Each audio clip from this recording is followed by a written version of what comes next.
Straight to a Fox News alert, another deadly attack rocking London overnight. Brian, Stephen Ainsley, look, these just keep coming.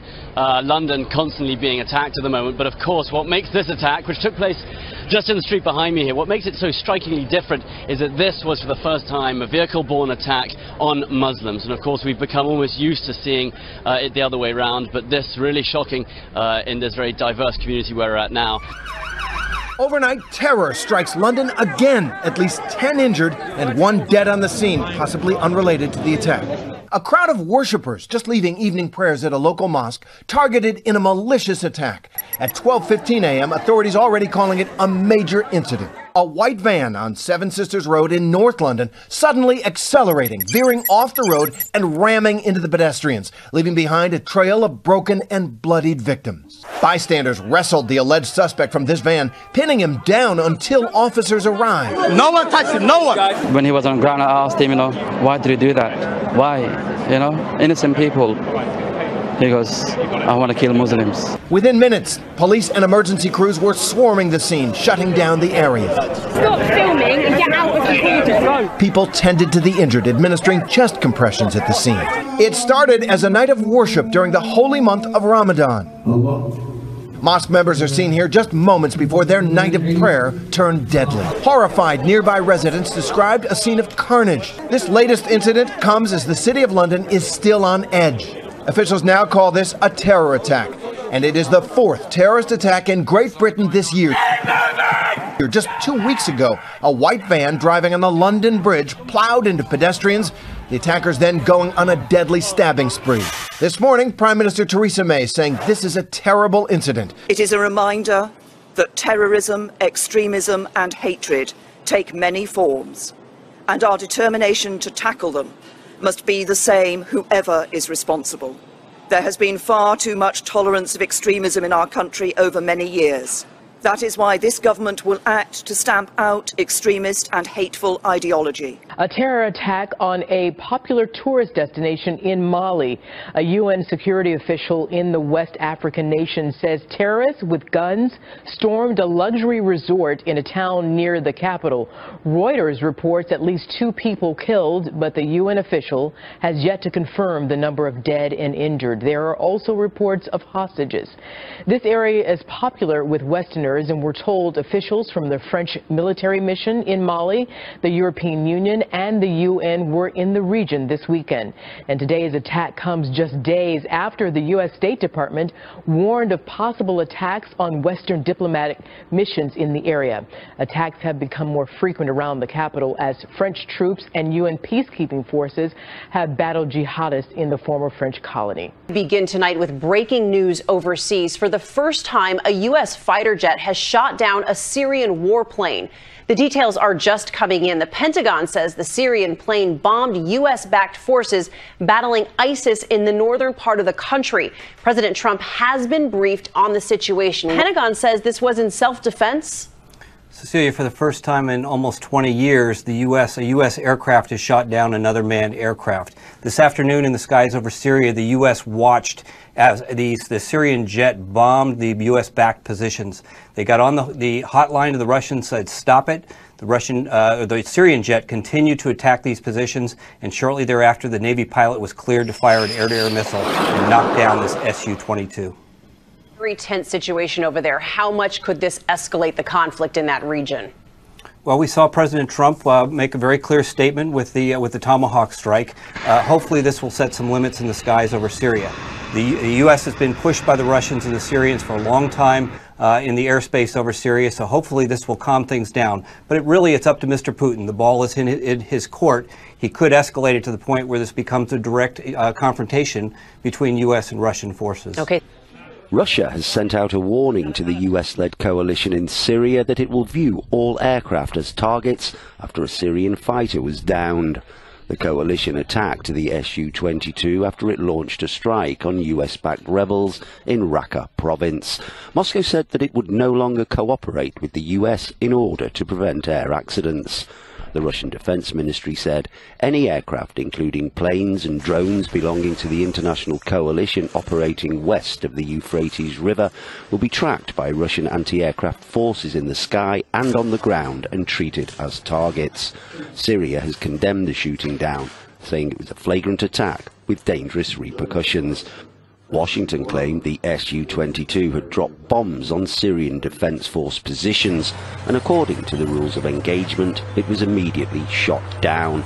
It added that it did not wish to provoke Russia or pro-regime forces, but it would defend its coalition partners. Iran and China are conducting joint military exercises across the Persian Gulf region and the Sea of Oman. Some 1,400 military personnel from the two countries are taking part. An Iranian destroyer, as well as 2 Chinese warships, are among the vessels participating in the naval maneuvers. Iranian Navy commanders say the two countries will exchange defense experiences during the drill. Iranian Navy also says the exercises are aimed at boosting political and diplomatic ties between the two nations and providing peace and security across the region. This is the first time Iran and China conduct joint military exercises since 2014. Iran says it has fired missiles at an Islamic State base in Syria in retaliation for attacks by the extremist group last week. Iran also warned that it would strike any group which stages attacks on its soil. The missile strikes hit targets in Deir el-Zor in eastern Syria. 18 people were killed in Iran after gunmen stormed the parliament and attacked a holy shrine in Tehran. Syria's 6-year-long civil war has now evolved into an international conflict, drawing in many nations. The US, Britain, Russia, Israel, Saudi Arabia and Turkey have all carried out airstrikes on Syrian territory. More than 300,000 people have been killed, and the fighting has taken on a sectarian dimension as Sunnis and Shiite Muslims fight each other. Well, Saudi Arabia and Israel are reportedly in talks to establish economic ties as part of their new emerging alliance in the Middle East. Israeli and British media have quoted Arab and American sources as saying that Riyadh and Tel Aviv are considering steps to normalize their relations. Now, they say the two sides may initially agree on allowing Israeli companies to set up businesses in the Saudi kingdom or letting Israeli airline El Al use Saudi airspace. Sources close to Saudi Arabia, however, dismissed the story, saying the report was no more than wishful thinking by the administration of U.S. President Donald Trump. Israel and Saudi Arabia have no diplomatic relations, but there have been various reports of secret talks between military and intelligence officials of the two sides in the past to pursue mutual interests as well as to explore ways of confronting Iran. White House senior advisor Jared Kushner will travel to Israel and Ramallah in the West Bank this week. President Donald Trump has made it clear that working towards achieving a lasting peace agreement between the Israelis and Palestinians is a top priority for him, a White House official told CNN. The president returned to the White House following his first trip to Camp David, where in 2000 President Bill Clinton hosted a peace summit with Israeli and Palestinian leaders. I am committed to trying to achieve a peace agreement between the Israelis and the Palestinians. The president believes forging a historic peace agreement is possible and believes his son-in-law is especially fit to achieve it. He is so great. If you can't produce peace in the Middle East, nobody can. A White House official says Kushner, who joined Mr. Trump on his recent trip to the Middle East, will hear directly from Israeli Prime Minister Benjamin Netanyahu and Palestinian President Mahmoud Abbas. The official says Kushner will likely make a number of visits to the region.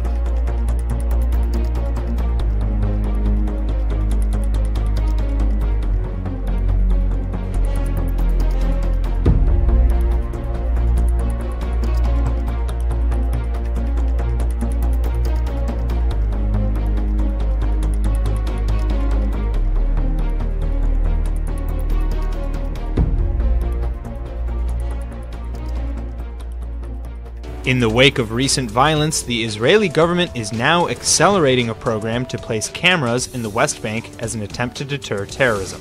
The army has already installed close to 1,700 cameras on roads, intersections, and settlements, but hopes to soon have all West Bank intersections monitored. The army believes that the cameras will both help to deter terror attacks and will assist security forces in apprehending terrorists. During the Second Intifada, improved signals intelligence capabilities of both the Shin Bet security services and the Army Intelligence Corps were vital in thwarting terror cells affiliated with Hamas, Islamic Jihad, and Fatah.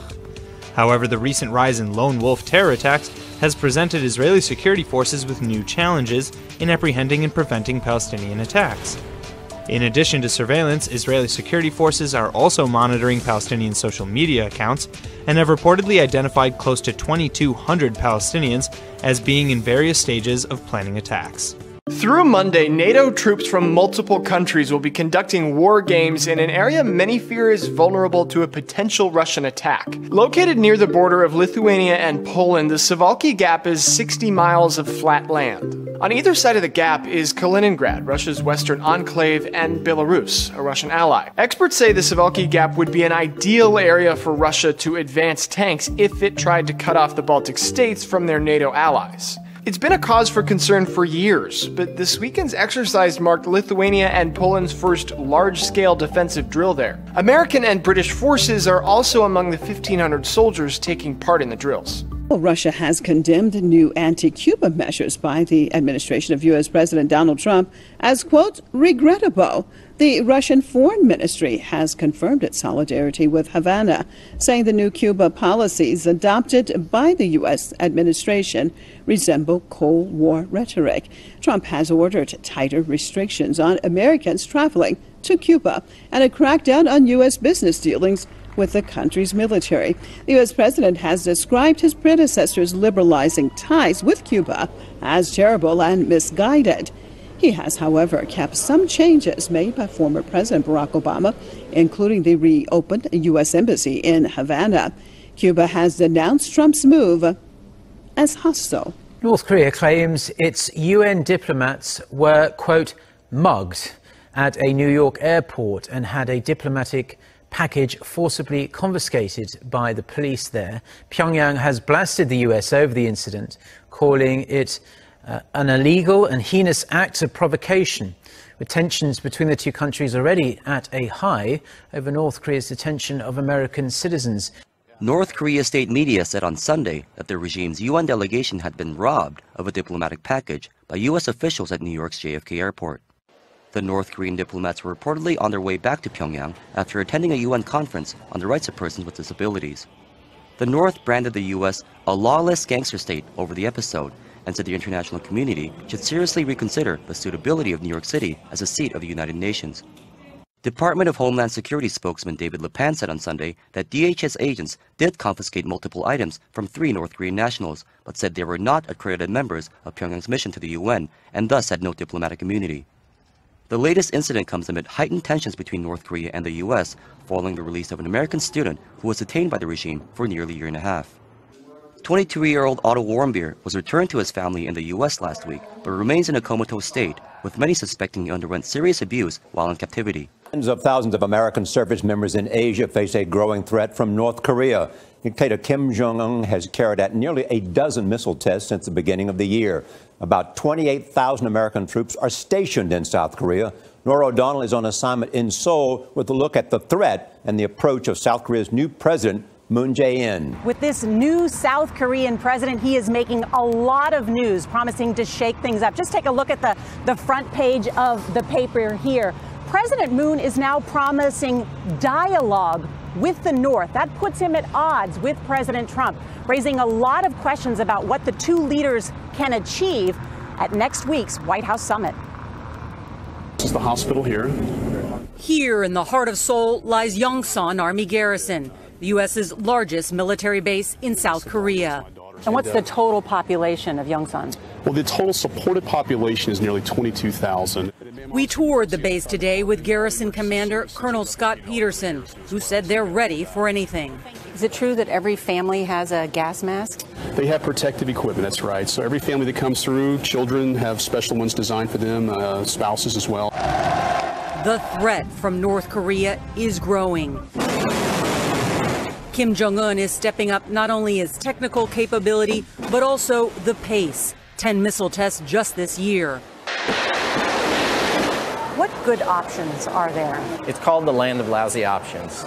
John Delory is a professor at Yonsei University in Seoul and an expert in North Korean affairs. Does North Korea have the capability to launch a nuclear weapon? We have to assume they can launch a nuclear missile. Not an ICBM, but they can put a warhead on a missile and hit targets in South Korea and in the region. Under threat, 28,000 troops in South Korea, more than 50,000 in Japan, and more than 6,000 in Guam. Overnight, the Navy releasing the names of the 7 sailors found dead in the mangled midsection of the USS Fitzgerald. They range in age from 19 to 37, their hometowns spanning the country from Connecticut to California. But this morning, authorities are trying to figure out why multiple maritime trackers show the ACX Crystal cargo ship completing a giant U-turn just minutes before colliding with the naval vessel. Now, a new twist. The ACX's charter company denying it pulled that U-turn and claiming the incident happened 50 minutes earlier than the Navy. The Navy saying the discrepancy is one of the things 4 investigative bodies that have been set up will examine, but the fundamental question remains how an island-sized container ship managed to T-bone one of the Navy's most sophisticated ships. The Navy says at 2:20 Saturday morning, the 30,000-ton container ship nearly gutted the USS Fitzgerald, the ship's bulbous bow slamming right into the berthing quarters where over 100 sailors sleep, slicing open a 10-foot section. The water flow was tremendous, and so there wasn't a lot of time in those spaces that were open to the sea. Many trapped inside as the water rose. The captain's quarters also hit. He and 2 others medevac, the mother of one of the surviving sailors telling ABC News her son and many others fought for hours to save one of the Navy's most sophisticated missile ships from sinking. They had to fight the ship to keep it above the surface, so it was traumatic. The investigation will hinge on 2 major questions. How such a ship with some of the best radar in the world and multiple officers tasked with watching it failed to notice a stadium-sized cargo ship approaching, and why this happened. Military officials telling me everything is on the table, including the possibility this may have been intentional or even a terrorist attack, David.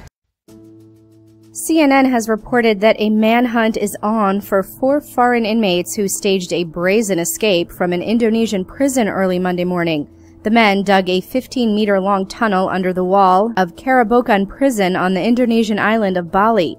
One of the men, 33-year-old Australian Sean Davidson, had less than 3 months left on his sentence after he was jailed last year for violating immigration law.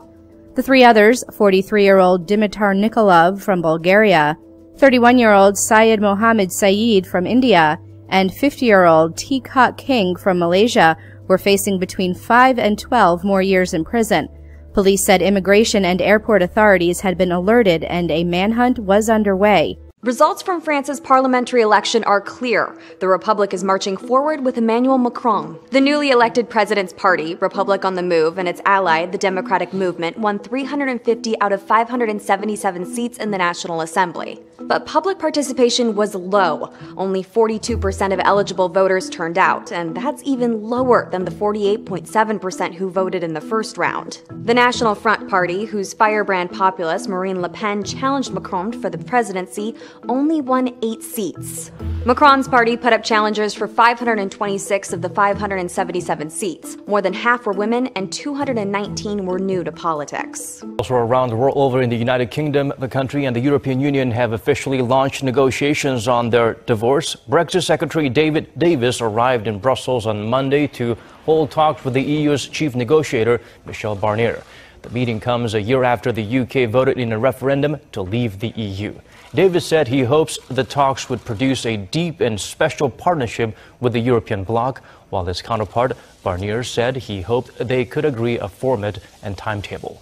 The UK will officially leave the EU on March 30th, 2019.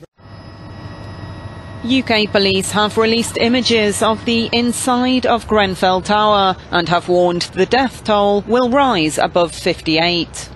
Prime Minister Theresa May is chairing another meeting of the Grenfell Tower Recovery Task Force today, amid criticism from the opposition Labour Party of the government's response to the tragedy. The people I met in the church today, and I've met every day over the last few days, are showing their resilience. They're showing a community coming together to grieve, but also a community frustrated and, yes, angry. Angry not simply at the poor response in the days afterwards from the council and the government, but the years of neglect from the council and successive governments. Search and recovery efforts are likely to go on for weeks, if not months, authorities warn. Police say the almost indescribable extent of the damage from the fire means the bodies of some of those missing may never be identified.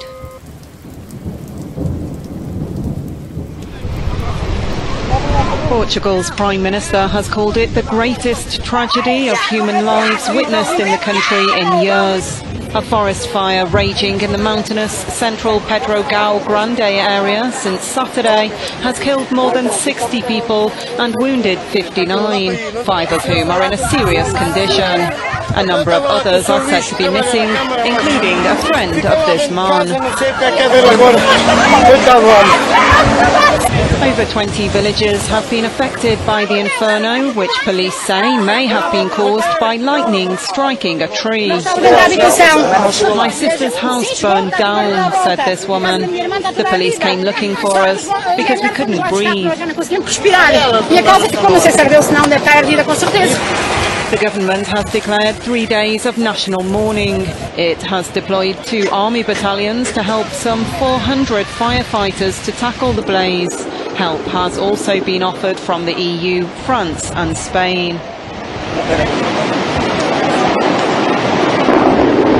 According to Portugal's Interior Minister, most of the victims were caught in their vehicles on the road. Here in the U.S., there's extreme weather on this last weekend of spring. Dangerous heat in the west and southwest and violent storms in the center of the country. There has also been an outbreak of wildfires. Paula Reed has the story. Wildfires in Bryan Head, Utah have now spread across 1,000 acres, forcing hundreds of people to evacuate the small Utah ski town. Fires also continue to rage across other western states. In Southern California, firefighting planes attacked brush fires near Castaic Lake. An abandoned campfire sparked another fire in northern New Mexico, forcing hundreds from their homes. We're helping with water, we're helping with housing, and just, animals and, whatever anybody needs. We're just trying to do whatever, towels, blankets, anything that's necessary. Early Sunday, officials said they are finally getting that fire under control. When you see black on the map, that is a good thing. We are considering this contained. Summer doesn't officially start until Wednesday, but states in the Southwest are seeing temperatures in the triple digits, prompting some residents to take precautions. I know it's going to be hot. I can't stand the heat, so it's like I need something to spray myself. She brought also a towel because of the hot seats, so she can put it down there so we're not roasting our, dishes not like jumping up. The dangerous heat is expected to continue baking the Southwest region throughout the week. As heat and fire plague the West, wet storms pounded Missouri with lightning and heavy rains. Power outages mean families can't even get relief from the heat indoors. It's very sticky, very humid, and not tolerable. Torrential rainfall in south-central Chile has claimed the lives of at least 4 people. A number of residents here in Curanilaue, some 600 kilometers south of the capital, Santiago, have lost their homes, cars and businesses to flooding. Struggling to control the water, they're now hoping for help from the government to get back on their feet. Everybody just thought he was having fun. A 9-year-old boy's quick thinking may have saved a 3-year-old boy from drowning in a pool. I thought, wait a minute, he's underwater, and I don't even think he can swim because he's only 3 years old. Colby Hurd says he noticed the child underwater for too long, so he pulled the 3-year-old up above the water and dragged him to the nearest adult. That man carried the child out of the pool in a lifeless state. Colby's mom, who is a nurse, heard the boy's mother scream for help and rushed right over to administer CPR. All my focus was come on baby, come on baby, come on baby. And I felt like I was in CPR class all over again. Severia Hurd says she worked on the boy until the ambulance arrived.